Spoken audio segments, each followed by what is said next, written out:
continuing on with Stone Fox. Last time we read chapter 7, and I asked who said that he or she would be rooting for little Willie in the race. And it was Doc Smith who said she'd be rooting for him. Although perhaps you could persuade me that Lester would also be rooting for him. Now we're going to read chapter 8 called The Day. And this time I want you to be listening for what excuse does little Willie give Lester to explain what happened to his eye, why it's swollen. Chapter 8, The Day. The day of the race arrived. Little Willie got up early. He couldn't see out of his right eye. It was swollen shut. As he fed Grandfather his oatmeal, he tried to hide his eye with his hand or by turning away, but he was sure Grandfather saw it just the same. After adding more wood to the fire, little Willie kissed Grandfather, hitched up Searchlight, and started off for town. At the edge of their property, he stopped the sled for a moment and looked back at the farmhouse.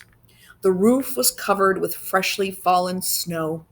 A trail of smoke escaped from the stone chimney. The jagged peaks of the Teton Mountains shot up in the background toward the clear blue sky overhead. Yes, sir, he remembered Grandfather saying, there are some things in this world worth dying for. Little Willie loved this country.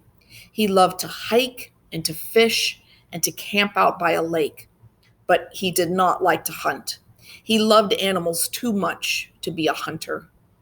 He had killed a bird once with a slingshot, but that had been when he was only 6 years old, and that had been enough.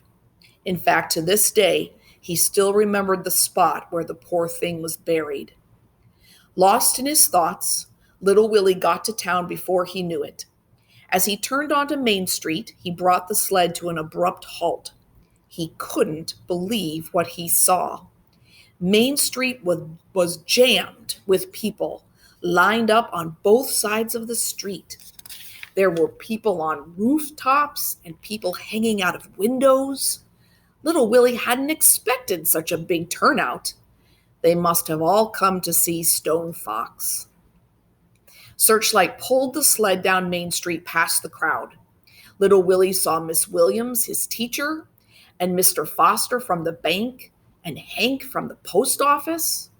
And there were Doc Smith and Mayor Smiley and Dusty the drunk.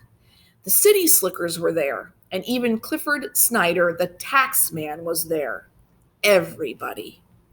Lester came out of the crowd and walked alongside little Willie for a while.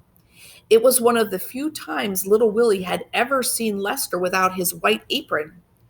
You can do it, Willie. You can beat him, Lester kept saying over and over again.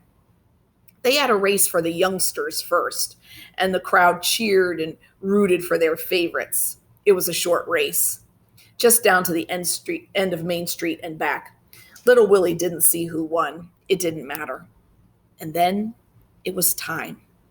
The old church clock showed a few minutes before 10 as the contestants positioned themselves directly beneath the long banner that stretched across the street. They stood 9 abreast, Stone Fox in the middle, little Willie right next to him. Little Willie had read all about the other contestants in the newspaper. They were all well-known mountain men with good racing records and excellent dog teams. But even so, all bets were on Stone Fox. The odds were as high as 100 to 1 that he'd win. Not 1 cent had been bet on little Willie and Searchlight. What happened to Willie's eye? Doc Smith asked Lester. Bumped it this morning when he got up, he told me. Just nervous. Got a right to be.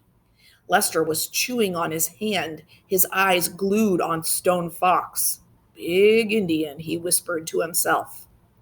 Although little Willie's eye was black, puffy, and swollen shut, he still felt like a winner. He was smiling. Searchlight knew the route as well as he did, so it really didn't matter if he could see at all. They were going to win today, and that was final. Both of them knew it.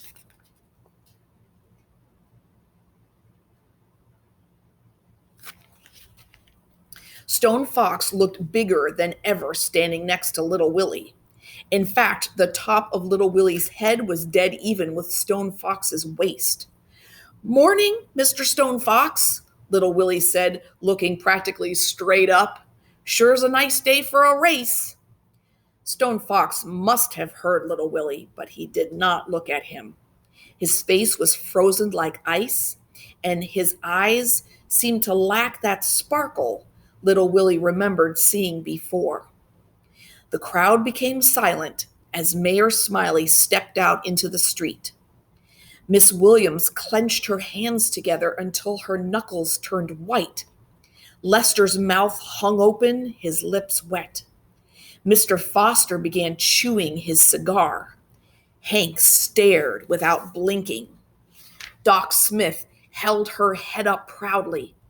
Dusty took a powerful swig from a whiskey bottle.